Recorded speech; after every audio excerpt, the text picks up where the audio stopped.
This amazing story happened to one old and small robot, serial number C4N, whom other robots called just Kenny.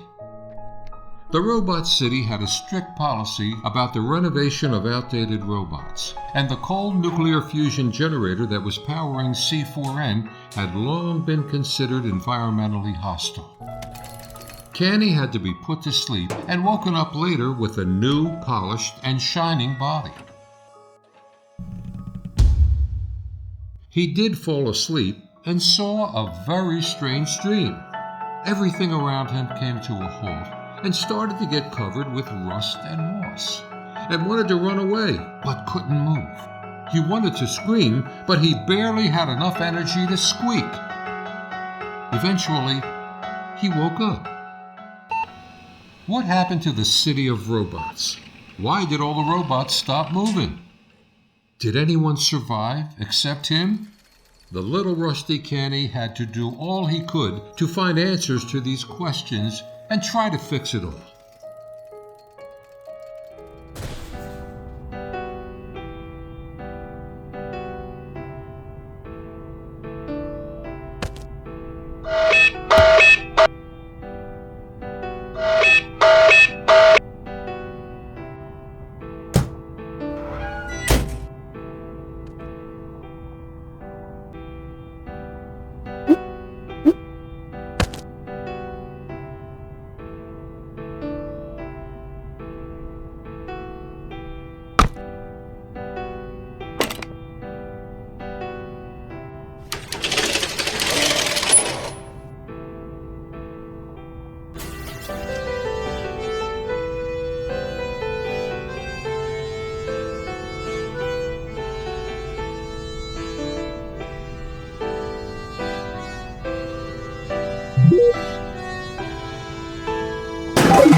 Kenny?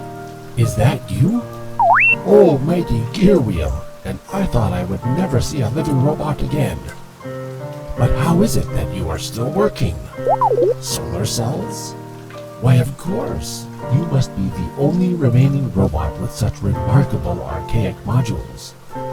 Well, 54 years have passed since that dark day, but I remember it as if it were yesterday. Everyone was going about their business when the great black wings appeared in the sky.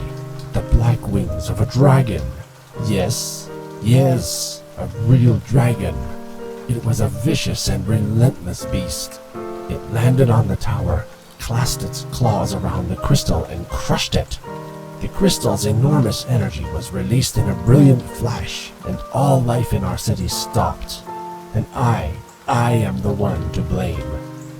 Yes, it is all my fault. After all, I was the watchman, and it was my duty to protect the crystal. But I failed. I myself can still move only because I am close to its ruins. Until now, I thought that I survived only as a punishment for my guilt. But now, I see that together we have a chance to make everything right.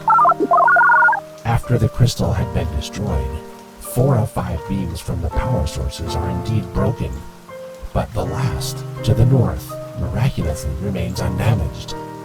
If you could manage to start the standby generator in the basement, perhaps I could activate the teleport to the northern lands. Take my stick, it is the key to the basement.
Zero and one.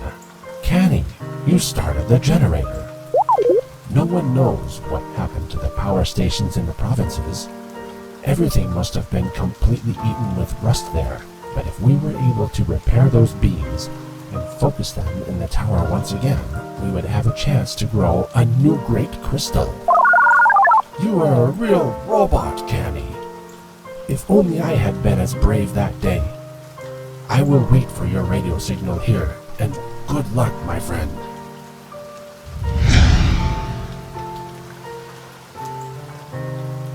Although Canny was a robot, he did not trust teleports too much. And though he seemed calm on the outside, deep inside he was afraid.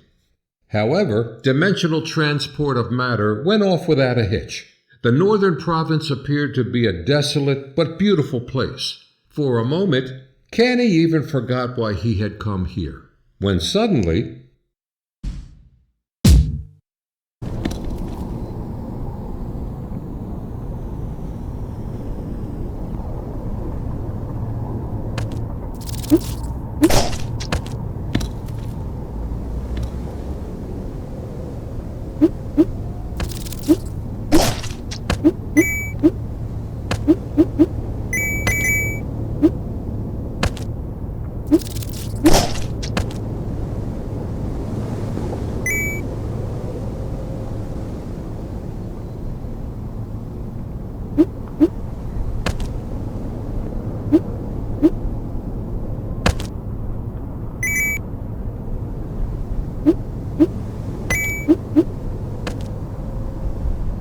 Greetings, traveler. I see that you have an independent power supply, haven't you? After we had lost all means of communication with the city, I became a hermit and learned to extract energy from the world around us. Back then, I found a cave, and it revealed something to me. I found that everything around us, the earth, wind, and sun, is full of energy, but we just let it slip through our fingers like sand. Do you want me to teach you?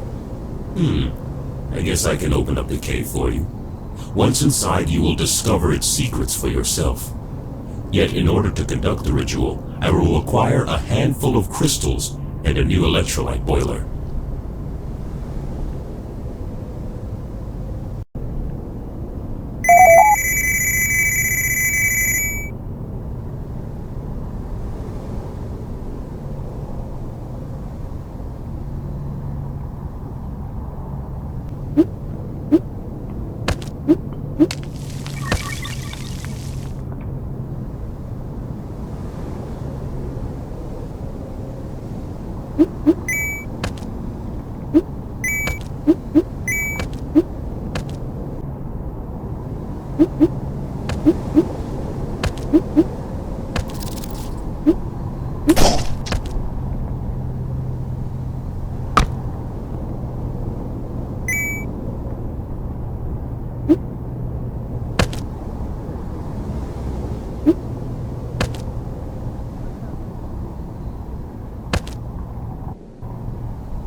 Looks like everything is ready to go.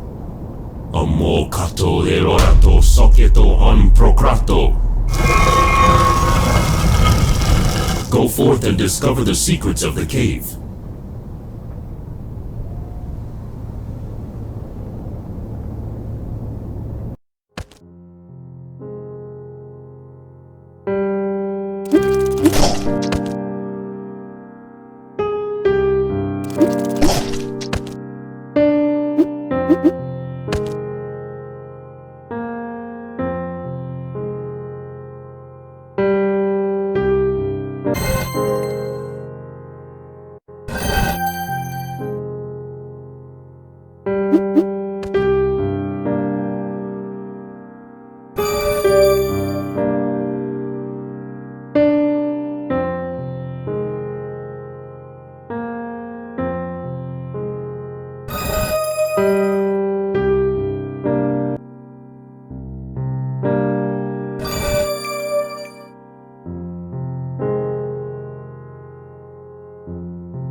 Incredible!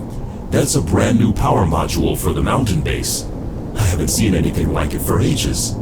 It seems that the cave gives its visitors what they need the most. Venture forth towards your destiny, traveler, and I will ask the wind and sun to guide your way.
Hello?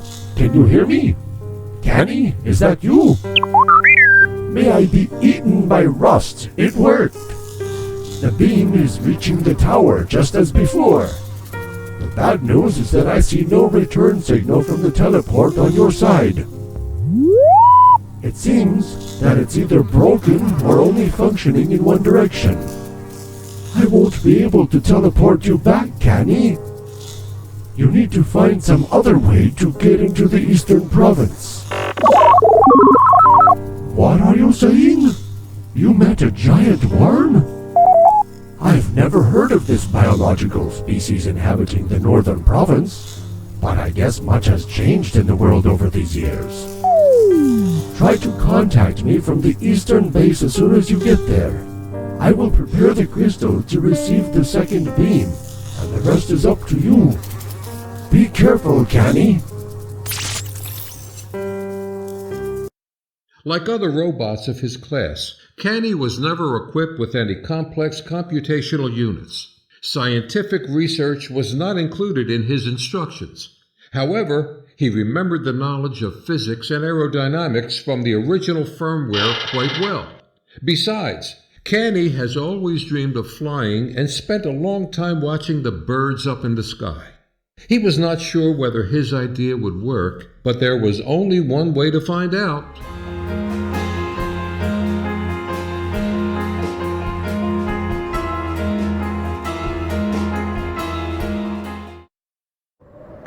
Kani's excitement was beyond any expression. The unbelievable feeling of free flight, breathtaking views of land spreading to the horizon, wind blowing in his face, all this gave him a feeling of freedom he never had before. It felt like there was nothing in the whole world that could stop him. Or at least, almost nothing.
Hello, you living scrap.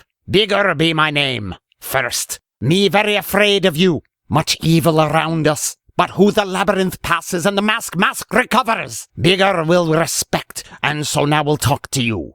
You be the first living scrap who I see with me own eyes. My father's father remembered metal scraps walking in the iron village alive. But now they all dead. Where be the iron village? Don't ask, won't tell. Dangerous there. Bigger don't go there, and don't let his people go. Matumba lives there. Big as a mountain, and loud as thunder.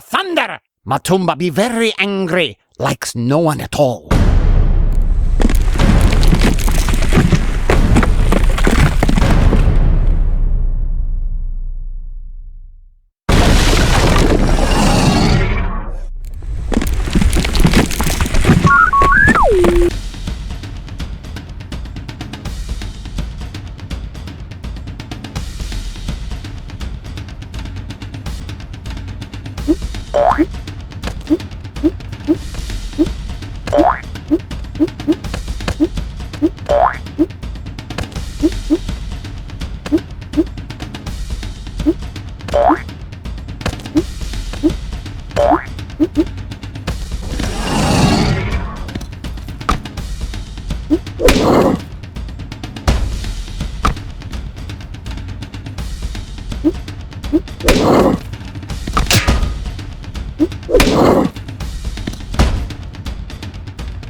Kennedy, the second beam from the eastern base has returned. I repeat, the eastern beam is back. Well done. Well done indeed. What? Maybe it was just a giant gorilla? Kennedy, the world around us is a tough and unforgiving place. But we are robots, and we must fight to survive. You need to go south, to the shores of the White Sea. It is a bleak and frigid land, but there's no other way. We need to get the beam from the southern province. At first, Canny thought he might well take to the sea on a raft. It's a good thing Big Yor warned him of all the dangers at sea, and as an expression of gratitude for freeing his tribe from Matumba, gave Canny a real air balloon. As any self-respecting robot, Canny did not feel cold, but seeing the icebound shores of the White Sea willy-nilly gave him the shivers.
Ugh, finally! It seems I'm thawing. Thanks, mate. Who are you and what's your name? I am Erasmus, but you can call me Rusty. I was designed specifically for such an Arctic environment and equipped with an autonomous power generator. The problem is it won't work without fuel. And I've already burnt everything that could burn. Wow, you have the power gear. With it, the beam can be reactivated. I'll help you, mate. After all, 2 pairs of robot arms are better than 1.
Awesome! We made it!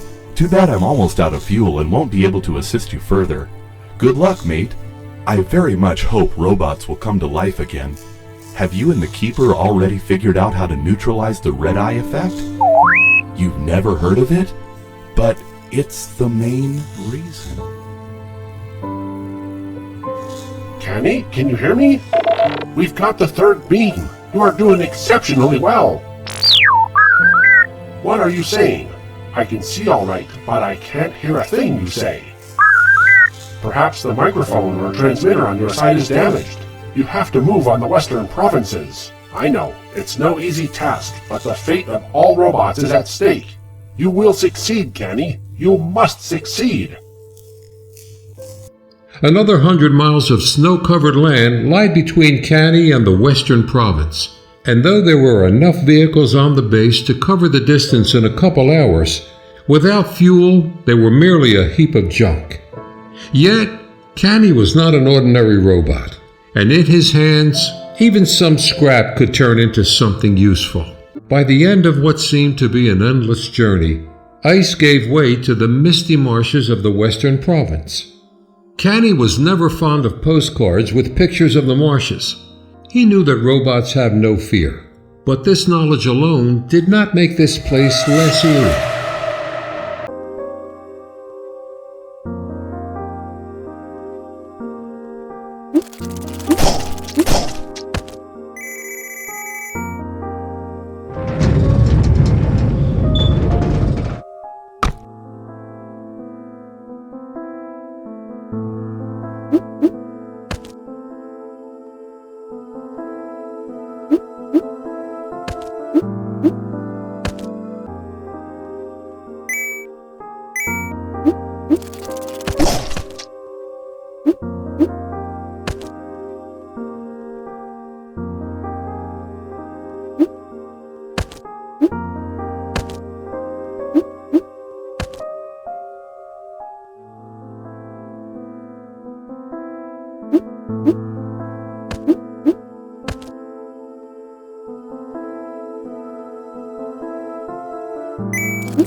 Hello there, my name is Dr. Brown. In order to overcome the power crisis, we created a laboratory where we're going to conduct a series of experiments to study the properties of power crystals, drawing the energy from the outside world.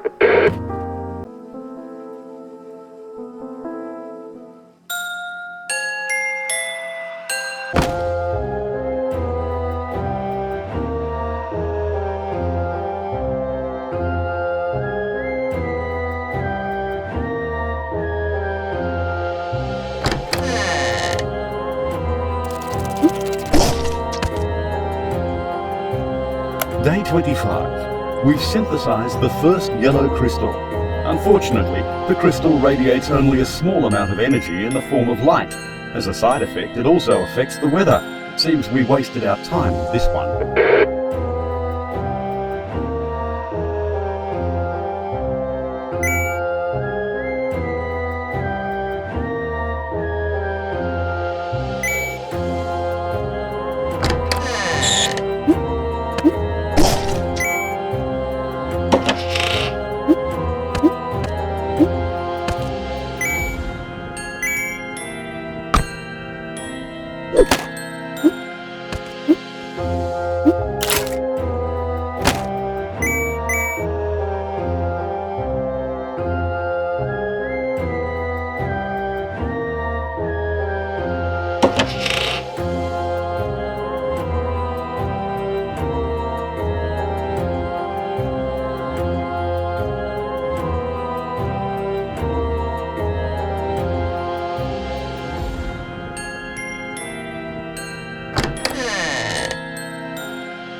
Day 66.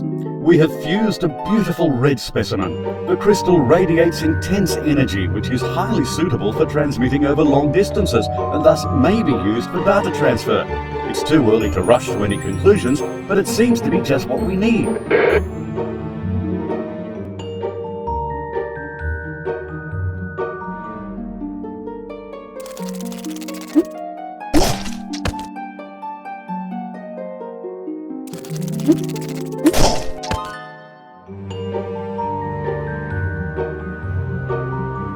Day 78.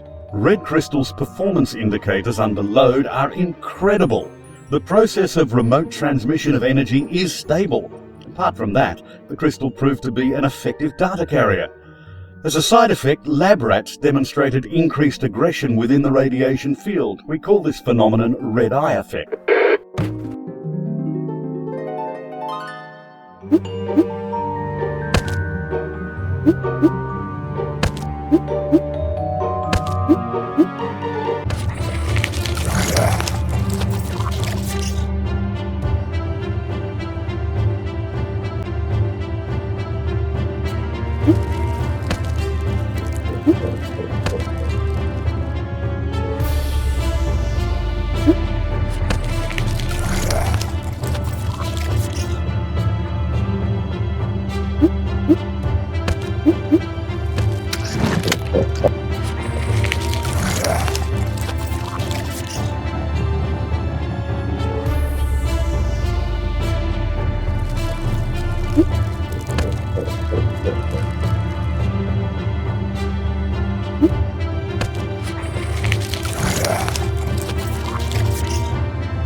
Day 113. We have finally synthesized the alpha crystal, an industrial sample for municipal power supply. To operate power transmission, we created K1PR, a robot with an enhanced computational unit. This robot will guarantee a better future for all of us. For further experiments, the laboratory will be relocated to the mountain province.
Kenny, the fourth beam is back.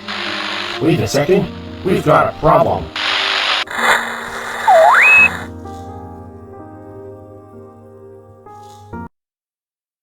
Even though Canny managed to redirect the beam towards the city, he could no longer get in touch with the Keeper, no matter how hard he tried. In the end, he had no other choice but to venture forth to the last power station inside the crater of the dormant volcano. Canny had never been prone to superstition, but now he felt nothing but deep unease. He was on the brink of unraveling a mystery, something that a little rusty robot just wasn't supposed to know. For all that, Canny was full of determination to walk this road to the end.